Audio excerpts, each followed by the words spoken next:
OnePlus नेपालले चाहिँ भर्खरै OnePlus को फ्ल्यागशिप मोडल OnePlus 9 Pro लन्च गरेको छ। जसमा दुईटा भेरिएन्ट आउँछ। एउटा OnePlus 9 Pro 8GB RAM 256GB स्टोरेजमा आउँछ, जसको चाहिँ प्राइस रहेको छ 1,20,000 नेपाली मार्केटमा, र अर्को आउँछ 12GB RAM 256GB स्टोरेज, जसको चाहिँ प्राइस रहेको छ 1,30,000। यो दुईटा मोडलमा चाहिँ OnePlus नेपालले दुईटै मोडलमा इन्सुरेन्सको पनि व्यवस्था गरिदिएको छ, र यसमा 1 वर्षको हार्डवेयर र सफ्टवेयरको वारेन्टी हुन्छ, र तपाईलाई 1 वर्षको डिस्प्ले ब्रेकेज इन्सुरेन्स पनि OnePlus नेपालले प्रोभाइड गर्छ। अब चाहिँ हामी OnePlus 9 Pro को अनबक्सिङ गर्न गइरहेको छौँ। हेरौँ बक्समा हामीले के पाउने छौँ।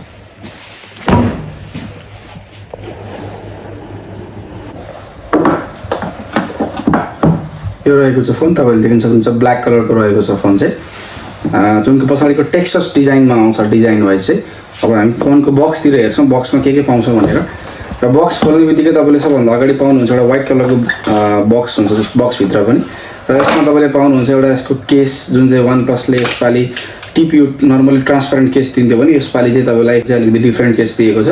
जो नेभर सेटल भनेर लेखिएको छ ठुलो अक्षरमा, र यहाँ बिचमा चाहिँ OnePlusको लोगो रहेको छ। 65 वाटको फास्ट चार्जिङ डक दिएको छ, र तपाईँलाई OnePlusको एज अलवेज रेड कलरको एउटा केबल जुन चाहिँ टाइप सी रहेको छ, र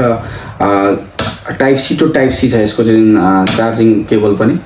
अब हामी फोनतर्फ लाग्छौँ, र फोनको चाहिँ हामी बाहिरबाट पोर्ट्स एन्ड बटमहरू हेर्छौँ यसको कहाँ के छ भनेर हैन। यसको राइट साइडपट्टि तपाईँले देख्न सक्नुहुन्छ यसमा अलर्ट स्लाइडर दिएको छ, जुन OnePlusको एकदमै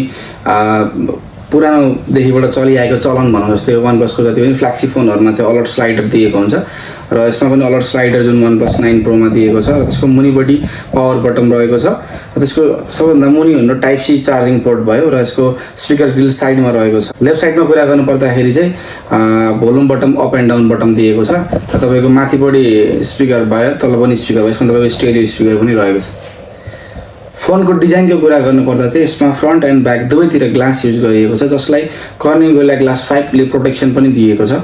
र यसको फ्रन्टमा चाहिँ 3D कर्भ डिस्प्ले रहेको छ, जसले गर्दाखेरि चाहिँ फोन हातमा लिँदाखेरि एकदमै ह्यान्डी फिल हुन्छ, र ग्रिप पनि एकदम राम्रो बस्छ यो फोनमा चाहिँ। वेटको कुरा गर्नुपर्दा चाहिँ यसमा 193 ग्रामको वेट रहेको छ, जसले गर्दाखेरि चाहिँ यो फोन एकदमै प्रिमियम फिल हुन्छ हातमा लिँदाखेरि। यस्तो धेरै ओभरवेट पनि छैन, हेभी पनि लाग्दैन, र एकदमै लाइट वेट भन्छु म चाहिँ यो फोनलाई हातमा लिँदाखेरि। जुन 193 ग्राम सुन्दाखेरि चाहिँ वेट एकदमै धेरै जस्तो लाग्छ हामीलाई, तर हातमा लिँदाखेरि चाहिँ यो फोनको वेट एकदमै राम्रो छ भनौँ, वेट डिस्ट्रिब्युसन एकदमै राम्रो छ यो फोनको। र यसको ब्याकमा कुरा गर्दाखेरि चाहिँ यसमा ब्याकमा म्याट फिनिसिङ दिएको छ, जसले गर्दाखेरि हातको प्रिन्टहरू चाहिँ यसमा बस्दैन। यसको फ्रन्टमा हेर्दाखेरि चाहिँ यसमा 3D कर्भ डिस्प्ले आउँछ, जसले गर्दाखेरि चाहिँ OnePlus 9 Pro को अझ प्रिमियमनेसलाई बढाउँछ, जसले गर्दाखेरि चाहिँ यो फोन चलाउँदाखेरि वान ह्यान्ड युज गर्दाखेरि पनि तपाईँलाई इजिली टाइप गर्न मिल्ने हुन्छ। डिस्प्लेको कुरा गर्दा चाहिँ यसमा 6.7 inch LTPO fluid AMOLED display रहेको छ, जुन चाहिँ FHD+ को रेजोल्युसनमा आउँछ, र यसमा चाहिँ 1 बिलियन कलर्सहरू पनि दिएको छ। र यसको टच स्याम्पलिङको कुरा गर्दा चाहिँ यसमा 120 हर्ट्जको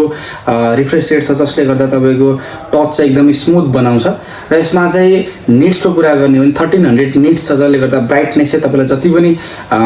उज्यालो ठाउँमा पनि गएर यसको ब्राइटनेस चाहिँ तपाईँलाई मजाले पुग्छ, कति पनि बाहिर सनलाइटहरूमा पनि त्यसको डिस्प्ले मजाले देखिन्छ हैन, त्यो राम्रो छ। यो फोनको पर्फर्मेन्सको कुरा गर्ने हो भने चाहिँ यसमा क्वालकमको 888 जुन 5nm प्रोसेसर लागेको छ, जसले गर्दा चाहिँ यसको पर्फर्मेन्स वाइज चाहिँ यसलाई एकदमै राम्रो बनाउँछ। यसको CPU को कुरा गर्ने हो भने चाहिँ यसमा अक्टाकोर CPU रहेको छ, जसको चाहिँ म्याक्सिमम क्लक स्पिड हेर्ने हो भने 2.84 यसको म्याक्सिमम क्लक स्पिड रहेको छ। र यसमा तपाईँलाई GPU को कुरा गर्ने हो भने चाहिँ यसमा Adreno 660 भन्ने यसमा GPU ग्राफिक प्रोसेसिङ युनिट लागेको छ, जसले गर्दाखेरि चाहिँ यसको जुन गेमिङ पर्फर्मेन्सलाई पनि एकदमै राम्रो बनाउँछ। यसको प्रोसेसर क्वालकम 888 ले गर्दा चाहिँ यसमा तपाईँले PUBGहरू जस्तो COD र PUBGहरू जस्तो हाई ग्राफिकवाला गेमहरू खेल्दाखेरि पनि यसमा तपाईँले हाई सेटिङमा खेल्न मिल्छ, जुन चाहिँ स्मुथमा एक्सट्रिम स्मुथमा 90 FPS सम्म यसले दिन्छ, जुन चाहिँ गेमरहरूको लागि पनि अलिकति राम्रो भयो। र यसको तपाईँलाई 120 हर्ट्जको टच स्याम्पलिङ रेटले गर्दाखेरि चाहिँ टच रेस्पोन्स चाहिँ अझ राम्रो आउँछ, र गेमिङको लागि अझै राम्रो हुनेछ यो फोन चाहिँ। क्यामेराको कुरा गर्दा चाहिँ यो फोनमा ब्याकमा क्वाड क्यामेरा दिएको छ, जुनमा चाहिँ मेन सेन्सर चाहिँ 48 मेगापिक्सल f1.8 एपर्चर रहेको छ, र 8 मेगापिक्सलको टेलिफोटो लेन्स रहेको छ, र यसमा 50 मेगापिक्सलको चाहिँ अल्ट्रा वाइड f2.2 दिएको छ र 2 मेगापिक्सलको चाहिँ मोनोक्रोम जुन चाहिँ 2.4 एपर्चरमा आउँछ र भिडियोको कुरा गर्ने हो भने चाहिँ यसमा ब्याकमा तपाईँले 8K 30 FPS सम्म रेकर्ड गर्न मिल्छ भने तपाईँले 4K चाहिँ 30 FPS 60 FPS र 120 FPS सम्म रेकर्ड गर्न मिल्छ। यसको फ्रन्ट क्यामेराको कुरा गर्ने हो भने चाहिँ यसमा फ्रन्टमा 16 मेगापिक्सल f2.0 एपर्चर रहेको छ जसको चाहिँ तपाईँको भिडियो रेकर्डिङ हेर्ने हो भने चाहिँ यसमा तपाईँलाई 1080 मा 30 FPS सम्म रेकर्ड गर्न मिल्छ जुनको चाहिँ फ्रन्टमा पनि तपाईँलाई यसमा EIS को सपोर्ट छ र यसको ब्याकमा चाहिँ तपाईलाई OIS को पनि सपोर्ट दिएको छ जसले गर्दा तपाईको भिडियो स्टेबल चाहिँ एकदमै राम्रो हुन्छ।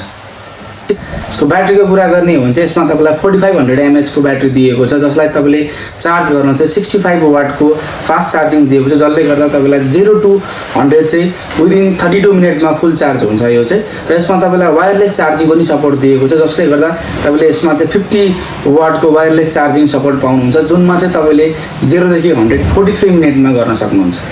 यसको एक्स्ट्रा फिचर्सको कुरा गर्ने हो भने चाहिँ यसमा तपाईले IP68 water and dust resistance पाउनुहुन्छ र यसमा स्पिकरको कुरा गर्ने हो भने चाहिँ यसमा स्टेरियो स्पिकर जुन चाहिँ एकदमै लाउड र क्लियर रहेको छ र यसमा ओभरअल हेर्ने हो भने चाहिँ यो फोन मलाई जुन प्राइसमा यो लन्च भएको छ नेपाल मार्केटमा जुन यसको 1,20,000 जुन 8GB र्याम 256GB स्टोरेज रहेको छ र एउटा 12GB र्याम 256GB स्टोरेज चाहिँ 1,30,000 रहेको छ। जुन दुईटा भेरिएन्टमा चाहिँ मैले कम्पेयर गर्ने हो भने चाहिँ मैले चुज गर्ने हो भने चाहिँ म चाहिँ 8GB र्याम 256GB लिन्छु किनभने मलाई यो जुन Qualcomm 888 प्रोसेसर भइसकेपछि 12GB र्याम मलाई नेसेसरी नै छैन। यसमा 8GB र्यामले पनि मजाले मलाई पुग्छ त्यसले गर्दा चाहिँ म यसको स्टोरेज 256GB दुवैमा एउटै हुनु भएको कारणले गर्दा चाहिँ म यो 8GB र्याम 256GB लाई चुज गर्छु। प्राइसको कुरा गर्ने हो भने चाहिँ यसको प्राइस चाहिँ अलिकति इन्डियन मार्केट हेर्ने हो भने चाहिँ यहाँनिर ओभर प्राइस नै गरिएको छ तैपनि तपाईको यसमा तपाईले फ्यासिलिटीहरु चाहिँ इन्स्योरेन्स पनि दिएको छ ब्रेकेज इन्स्योरेन्स जुन कुराहरुले गर्दा चाहिँ तपाईले 1,20,000 रुपैयाँ तिर्दा पनि कुनै पनि यसमा तपाईलाई ओभर प्राइस जस्तो लाग्दैन किनभने यसमा इन्स्योरेन्स पाउनुहुन्छ यसमा तपाईले 1 वर्षको हार्डवेयर सफ्टवेयर दुवैमा वारेन्टी पाउनुहुन्छ जसले गर्दा चाहिँ 1,20,000 मेरो विचारमा यसको प्राइस